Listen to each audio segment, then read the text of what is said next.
good morning. Thank you for joining us for today's Cardvine lecture on teaching basic math skills to young students with autism. At the end of this lecture, you'll find information about UM-NSU CARD and what we do and how we can be of help to you, your child, or your student. I hope you find the strategies that I'll share with you today helpful. If I can ever clarify any of the information that I'm presenting today, please feel free to contact me. You can find my contact information on the UM-NSU CARD website.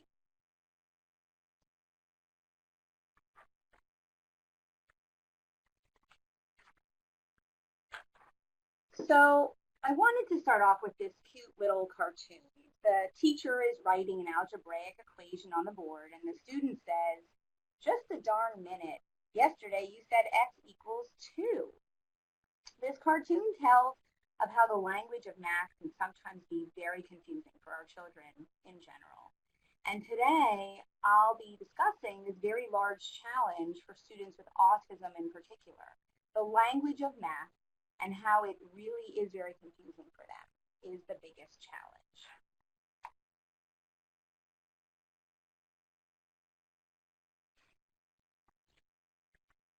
So today I'll be discussing the challenges experienced by our children and students, and I'll share some strategies to address these challenges so that basic math skills can be mastered.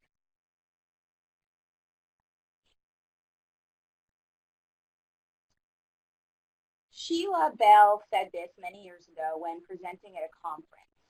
Math is a visual and manipulative skill that is only imperfectly represented by language.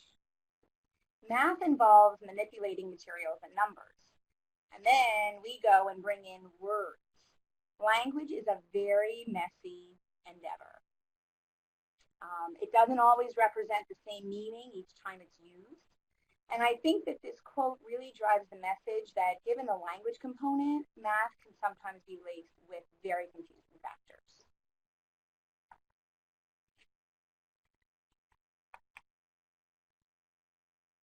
So let's discuss some of these language challenges in more detail. Although concepts like counting and shapes, for example, are very concrete, there are many abstract concepts involved in learning math skills. And this can pose a huge challenge. For example, more, less, more than, less than. What do these words really mean? Also, for some of our children, receptive and or expressive language is challenging. Our students tend to understand language in a very literal manner. Reading in between the lines of a math problem or applying concrete math concepts to the world around them is really something we take for granted, and this can be challenging for our children. And making inferences and predicting outcomes is a challenge as well that piggybacks on the challenges we just discussed. These are two skills that aren't only required in other academic subject areas like reading and history, but also in everyday life, social situations included. And this challenge is really pervasive in our children's lives.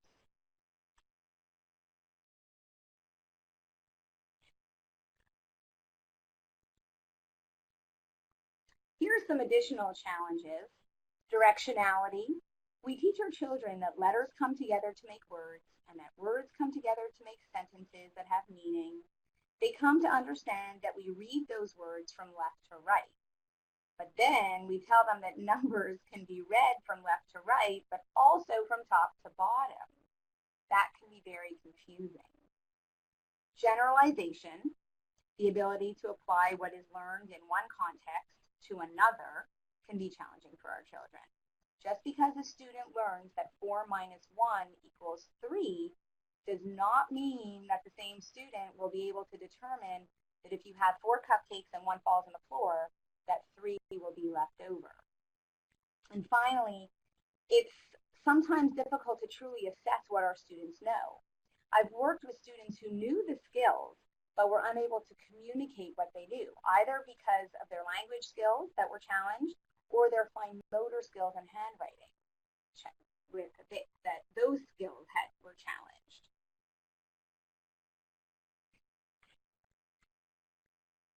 it's important to discuss assessment for a minute. What and how we teach our students must be driven by what we know they know. Instruction must be driven by assessment. As teachers, we can't simply just choose skills and just teach. We need to have an understanding of what a student knows, and from there, we're able to determine which skills the student should learn. But we need to be aware that our students may not show all of what they know when we evaluate them. Test scores may not always give the full picture. And we need to be creative in how we evaluate them so that the information we get from the evaluation is meaningful and helpful to us as instructors and therapists. We need to watch our students solve tasks, solve math problems, and do math tasks. And we have to assess that process to get the valuable information. And we need to be flexible with the time we give our students to perform. Sometimes their thought processing takes longer. Assessment is a topic for another whole lecture, so I'll leave this topic alone for now. I'm not going to get into the details on this slide, but I wanted to just identify the Common Core state standards in math for a typical first grade student. You can get more information about these standards and the subset of skills involved in their mastery at the website at the bottom of this slide, corestandards.org. As you can see, each of these areas of skills is quite in-depth and really requires much abstract thinking for mastery, even in the first grade. So I just wanted to include this information for a frame of reference. It always helps to know where our students are going, to understand that big picture. And these are just some basic math skills that we start exposing our children to when they're really even just months old. We teach these skills through songs and books and the toys they play with. And by the time they start school in kindergarten or even slightly before, students are expected to have some of these basic knowledge, some of this basic knowledge. So it's just this is just a short list of those skills. I do a lot of training about teaching children with autism how to become readers and writers. The biggest, most influencing factor in the successful learning of literacy skills is the exposure of our children to literacy experiences. From months old, we immerse our children in literacy-rich environments. We read books to them even before they're born. I read to my children when they were in my belly. We give them foam alphabet letters to play with in the bath. In preschool, even 2-year-olds have writing centers in their classrooms. They're not writing conventionally, but they are using stamps and markers, paint, letters on stickers. And their teachers call them authors. Their teachers say, "Oh, I love the story you wrote on your paper." These experiences are absolutely necessary for our students to become increasingly literate as they get older. And the same goes for learning math skills. We must immerse our children in math-enriched environments so that they learn the value of numbers and math concepts. So in this slide, I included some examples of things we would say to a child that might be immersed in this type of math-enriched environment. So in a math-enriched environment, we would use our children's area of interest. And many of our students do have things that they are very specific in terms of being interested. So we might say, let's count the Thomas trains. They'll be more willing to count the Thomas trains than something that they're not interested in. Surround the child with opportunities to engage with numbers and math materials. Surround them with number puzzles, books with numbers, games with numbers. Point out numbers all around you. So you might say stuff like, look at the numbers on the mailbox, or look at the numbers on that sign, or look at the numbers on the sign as you drive through the drive-through McDonald's. Point those things out, immerse them in that, and use math concepts in real life. For example, how many cookies do you want? Or if Fluffy eats one cookie, how many will you have left?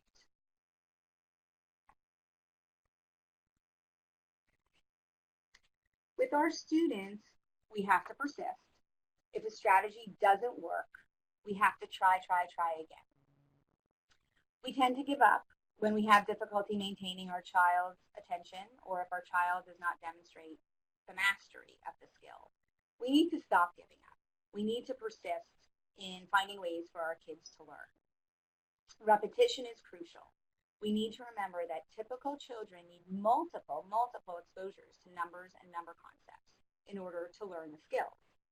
Our children with autism and other challenges need even more exposure than typical children. So repetition of these learning opportunities is absolutely crucial for skill mastery. And last, learning must be fun, or else the learner will not be engaged and will not be motivated to learn. And consider that each child has his or her own idea of what's fun.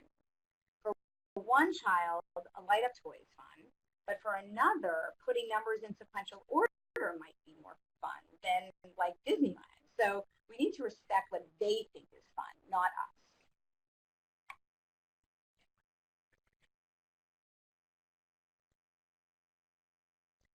This is just a little diagram that emphasizes how we can embed math learning throughout our child's day. So if you look up at the top left corner, in school incorporates numbers, colors, sequencing, shapes, all throughout the day, from beginning to end. Visual schedules sometimes include numbers. Visual schedules can include calendars, which include numbers. In the kitchen, you want to point out colors, point out the time, how much time it takes for something to bake, point out shapes, sizes, the sequence of what we're doing in the kitchen. With cooking, it's such a great opportunity for us to immerse our children in math skills. When adults wear, for example, a lanyard with math concepts, that makes it easy as the adult is going through the day to point out certain numbers throughout the day, or shapes if they're wearing that on like a necklace around their neck. Point out numbers in the community, on signs, on menus, on brochures, at the doctor's office, at the playground. If the child loves DVDs, use DVDs to teach these skills. They can be great learning tools.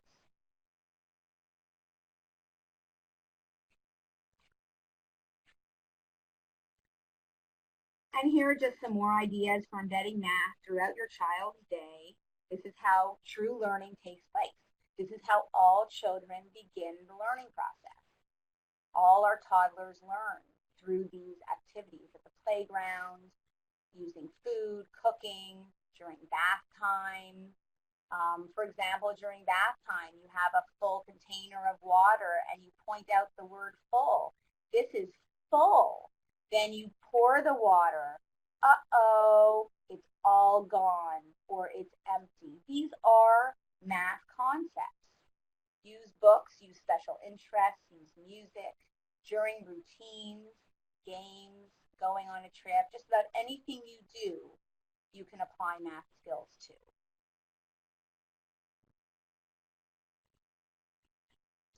So this is a list of strategies that I'm suggesting to support your students and children as they learn the math skills. And we're going to go through each strategy one by one now. The first strategy is individualizing intervention. All instruction must be individualized for all students, typical or students with challenges. Firstly, most often, direct teaching of skills is necessary. Direct teaching is a teaching strategy that explicitly teaches a skill through these steps that are listed here, rather than learning through exploration or simply absorbing the information. The first step in direct teaching is accessing prior knowledge, and this is a very important start to the process. We start off first by determining what the student knows, as well as awakening any knowledge that the student might have already about a specific topic. Then we teach in a very direct way. We provide explicit instruction. And then we model how to use a strategy or concept that we're teaching. Modeling should involve what we say in our heads too, as we use the strategies that we're explicitly teaching. And we're going to talk about inner speech very soon, that talk in our head, in a few slides. Then we provide guided practice. And as we guide students, as we supervise them, we provide them with support. Then, as the student practices under our guidance, we monitor how they're doing. We provide feedback. Are they demonstrating the comprehension of the skill? And we support them as needed. We give them feedback as needed. And finally, we provide opportunities for the student to practice the skill independently, alone, without our supervision. And of course, follow up with feedback.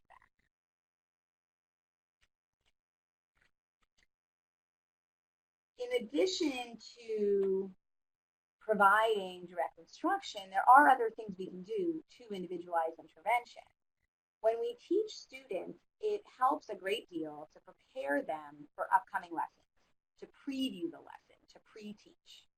This allows students to become familiar with what they'll learn and what they have to do before they're on.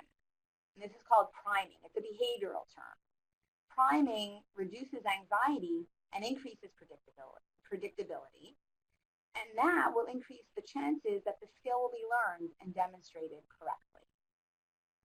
Individualizing the way we teach children also must take into consideration how they learn. Are they kinesthetic learners? Do they need to use their bodies and move around in order to learn? Are they visual learners? Do they need to see to learn? Or auditory learners? Do they need to hear to learn? Or is their learning style really a combination of all of these? If you don't teach to a person's learning style, they will not learn efficiently. Consider also a multisensory approach, which speaks to learning styles too. Children generally do need to see, hear, touch, feel, smell, taste when they learn. Our lessons may not address all of the senses at the same time, but the point is, when the senses are aroused, learning is enriched. CNN came out with an article this past Monday, I believe it was. They were reporting about a student who recently graduated from MIT, and she started a program for, I think, middle school and high school girls, teaching them math through dance. And so her philosophy is that through the kinesthetic activity of dancing, students could learn math skills more efficiently. And what they found was almost a 300% improvement in math scores of these students and 100% improvement in confidence. So that's quite a significant report. Another way we can individualize learning experiences is to allow students the time they need to think and perform. So 2 weeks ago, I was spending a little time with a 5-year-old with autism. And his father said, the father was trying to show me that his son could add 3-digit numbers. And so the dad said, hey, can you show Miss Lori how you can add 254 plus 628? And those are very big numbers for a 5-year-old. And the little guy sat there, and he sat there, and he was thinking, and we just sat there watching him. And probably a full 3 minutes later, he came up with the answer, and the answer was correct. Now, if we had judged right away and decided, oh, he didn't answer right away, then he doesn't know the skill, then he would have missed out on showing us that he knows that skill. He had the skill. It's quite an amazing skill for a 5-year-old. And I'm so glad that we gave him that wait time so that he could process the information and show us that he knew the skill. We also need to check for comprehension frequently when we work with children, so we can catch a problem in understanding before it's too late. And finally, again, repetition is crucial. Practice, practice, practice. Our students need way more practice than any others.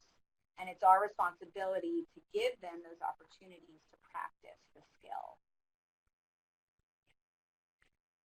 The second strategy is to use words wisely. My recommendation is to really bank on visual representations and manipulatives when teaching math.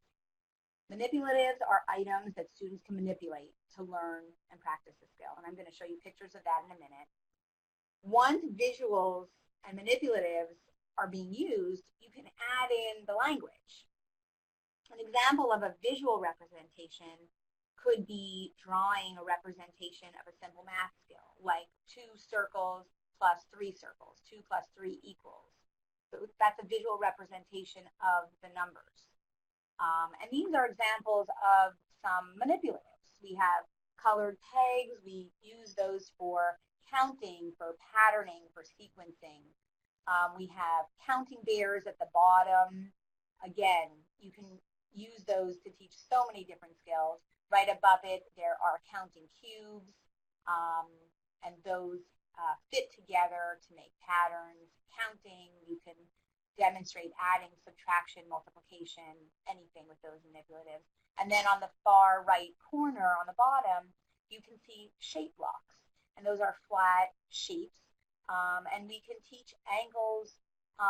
We can teach how many sides on the shape. We can teach perimeter, area, so many different things, sequencing, patterning, etc. Here's some more.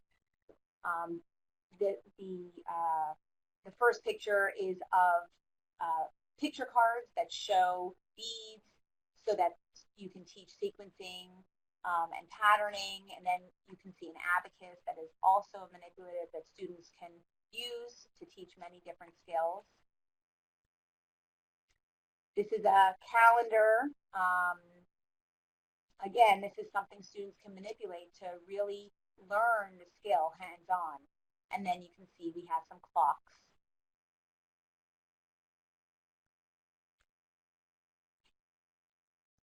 A little more on choosing the right words. Watch your student to determine if the language is confusing for them. If you watch your child or student play with the toys that involve math, or play with toys that involve math, as well as watch them demonstrate a skill, you can identify their level of mastery. If they don't understand what's taught, they will not be able to demonstrate their knowledge through manipulating the materials and showing their work. Watching our students can give us valuable information. Use simple vocabulary to avoid confusion caused by language. Individualize the directions you give. How you give them and what you say needs to be individualized. One student might be okay with a direction like, which things in our classroom have a similar shape to the one in our math workbook? That might be too much for another student. For them, we might say something like, find the circle in this room.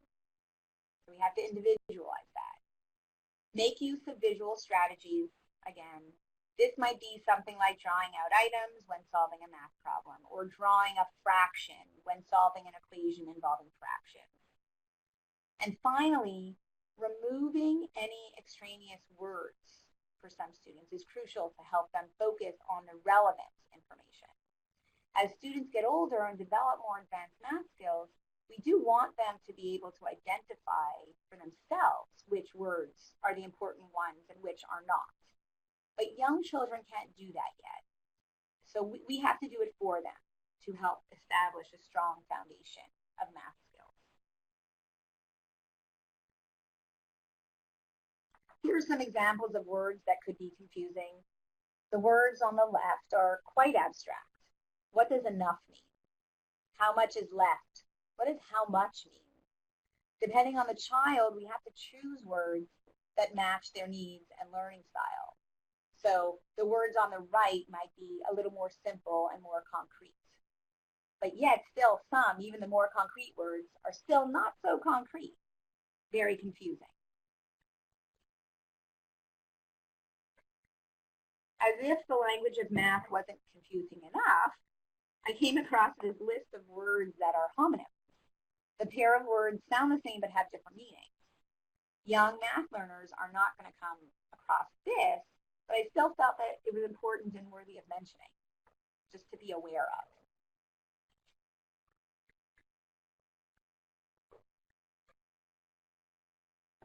The third strategy is that of teaching our students to use their inner voice.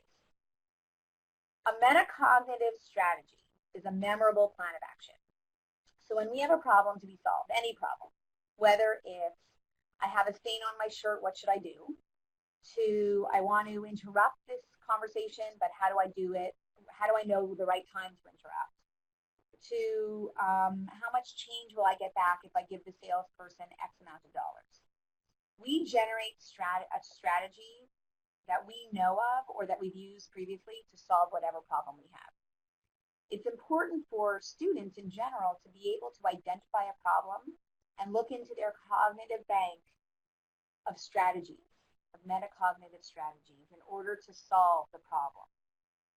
One way to teach our students that we can do that is by modeling that we think, but we need to say that thinking out loud.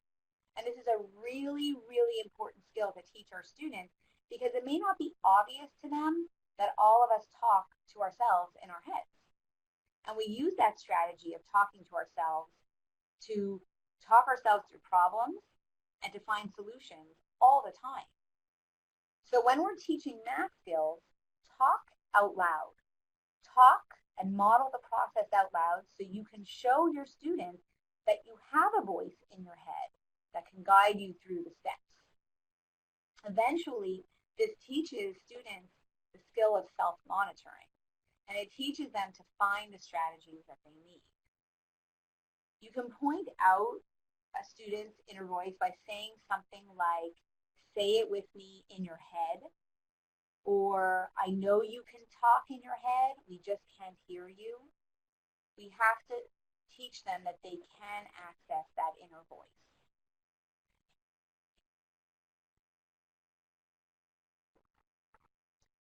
Make math functional, the fourth strategy. Relating math skills to everyday interactions and events is crucial for generalization of math skills and to teach the functional and meaningful use of math concepts, as we discussed earlier. Math talk should be embedded throughout the day. Bring to your child's attention the application of what they've learned so that the skills are not simply isolated skills, but rather emphasized in a meaningful way. Find math in storybooks, everyday contexts, and use math talk all day, like talking about sharing, shapes, sizes, money, etc. And you can say things like this. Take what? How many crackers do you want? There are 3 students, but we have 9 mini cupcakes. How many should I give each of you? Which color cup do you want? Who has more or less juice left? The red team won. They are first. They came in first place. The blue team came in second place. Turn to page 32. Give 10 popsicle sticks to each friend. This toy costs $3. Let's count the money to see if we have enough. Let's fill your cup halfway. There's a lot of water in this bathtub. It's enough. All of these examples are math talk.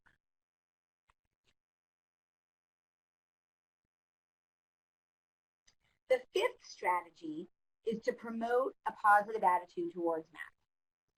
Sometimes our students need external reinforcement to motivate skill mastery. Following task completion, it may help your child or student to receive a reinforcer like food or a sticker or a break. Token boards can also help motivate our students. And in this slide, you can see pictures of token boards. It's also crucial to be positive about math. Last week, my youngest son was pretending to be a teacher, teaching an adult family member of ours about groups of 10. And during this interaction, I overheard this family member state numerous times, I was never good at math. Well, we need to stop saying things like that. We need to communicate a positive attitude about math. We all have areas of strength and weakness, and that's okay. Math may not be a strength for everyone, but we must establish a positive attitude about it to ensure a willingness to learn and persist. It's also very important to make math interesting. I'm sorry, I went ahead one slide. It's also very important to make math interesting, to include interests, as we discussed before.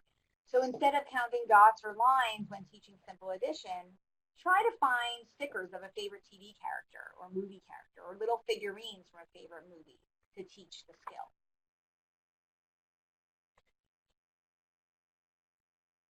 Strategy number 6 is to accommodate handwriting. Math is not about handwriting. Math is about math. The challenge that handwriting poses is great enough to prevent a student from really truly showing sometimes what they know. Many, many years ago when I was teaching in the classroom, I had a student that I was teaching single-digit addition to. And we were working on it for months and months, and he was not showing any progress. He was not showing mastery of the skill. And then one day, I used those little circular stickers that you might put a price on for, like, to use in a garage sale, and I wrote numbers on those stickers. And instead of having him write the answers, I had him choose the correct stickers to put the answer. And lo and behold, he got every single example correctly. And it was a huge lesson for me because I learned that it was his handwriting that was holding him back. He did know the skill. He just couldn't show me how. And once I realized this, within a few weeks, we were doing subtraction, we were doing double-digit addition, and he flew. So that was a huge lesson for me. These, on this slide, these are some things that we can use to accommodate handwriting. And you can use these things instead of the typical paper and pencil. We just need to be creative. They can use stamps, stickers, they can type answers, they can dictate. That still shows knowledge. You can provide them with multiple choice answers. And then also in terms of accommodating in a physical way, we can provide graph paper. You can find free graph paper that you can print. If you Google free printable graph paper, you'll find options where you can choose the size of the squares that you want to use on your graph paper and print it. And also you can turn lined paper the landscape way and have the lines go vertical and have the students write their numbers in there. That can also provide some structural support for their answers. These are additional things you can do to accommodate your child. Reformat a worksheet to provide more space. You can enlarge the examples.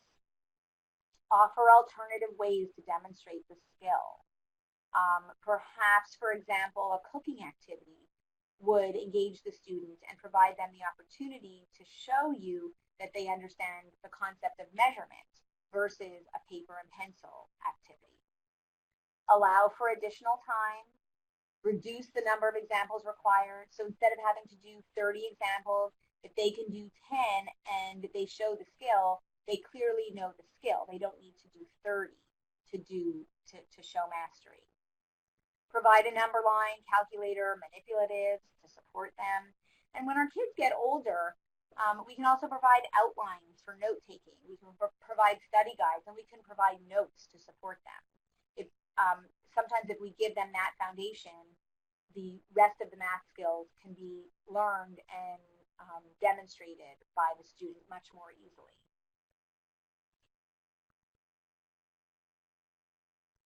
Minimize distraction is strategy number 7. Whenever teaching our students, we want to minimize distractions to maximize learning. If we minimize sensory distractions, our students can concentrate on the relevant stimuli in the environment, the math task that's at hand. We also want to make sure that the immediate workspace in front of the student is organized and structured for the same reason. It should be clear to the student based on the structure in front of them what the main idea is, what they're working on. And this seems like a really simple and obvious strategy, but very often our kids don't know how to organize their workspace themselves. And so we take it for granted that this is going to happen, but we don't. It doesn't happen. We need to help our students do that. And then when they're old enough, teach them to do that independently. And finally, strategy number 8, teach your child to solve word problems. This is really the most challenging. Word problems are the most challenging because of the language that's involved. And as we discussed earlier, we need to represent word problems in a visual way to help them. Draw it out, use real objects, create graphs or charts to represent the problem. We need to model the creation of visual representations for many years so that our children eventually can do this on their own. They need to see us doing it. In order to create visual representations, our students need to be able to identify the main idea and the relevant information in the problem, and they need tons of practice under our guidance to learn how to do this. It might also help our students if we preview the problems and remove any words that are not needed, words that might just add to the confusion. And we mentioned this before, taking out the extraneous words. Also, one example, rather than keeping pronouns in the word problem, change pronouns to names to avoid confusion. So for example, here's a word problem. Dave and Mary went to the movies. They bought a 10-piece chocolate bar. Dave wanted to eat half the bar and share half with Mary, but she wanted 2/3 of the bar. He gave it to her. How many pieces did she get? Rather than he or her or he, rather than she or her, him, he, replace it with the proper name. So for example, but Mary wanted 2/3. Dave gave it to Mary. How many pieces did Mary get? So that eliminates some of the confusion that could take place. If there are comprehension problems when it comes to math word problems, it would not be surprising if there is a challenge with reading comprehension in general. And these needs should be addressed so that all other academic areas can be supported. Reading comprehension is a pervasive issue through all of the academic areas, if we see it in one typically. So what do I want you to take away from this lecture? I'm quickly going to just outline it, and then we can move on to some questions. I'll move the chat box into the visible view, and you can ask me some questions if there are any. I want you to walk away with understanding that language, including the language of math, must be learned in context. Math lessons are an appropriate opportunity to teach useful language and vice versa. Being immersed in a math-enriched environment is absolutely crucial to the generalization and comprehension of math skills. And finally, there are specific strategies that can be used to increase math skills and math skill acquisition. And we've discussed many of these basic strategies today. So on that note, I'm going to move the chat box into your view. Please feel free to ask any questions if you have any. In the following slides, there are some good books, some good websites. I also included some math resources provided by Broward County Public Schools that are great resources. And there's also a slide that talks about books that involve math. Let me show you so you can see. Again, this goes back to that whole immersion, that math immersion. Our kids need to be reading and talking and doing math at all times. All times during the day when we can just embed it throughout our day, and reading books about math are the perfect opportunity. So here are just some examples, and there are many more. If you would like a copy of the handout, or you have any questions that that come up later on, please feel free to email me or contact me. And at this point,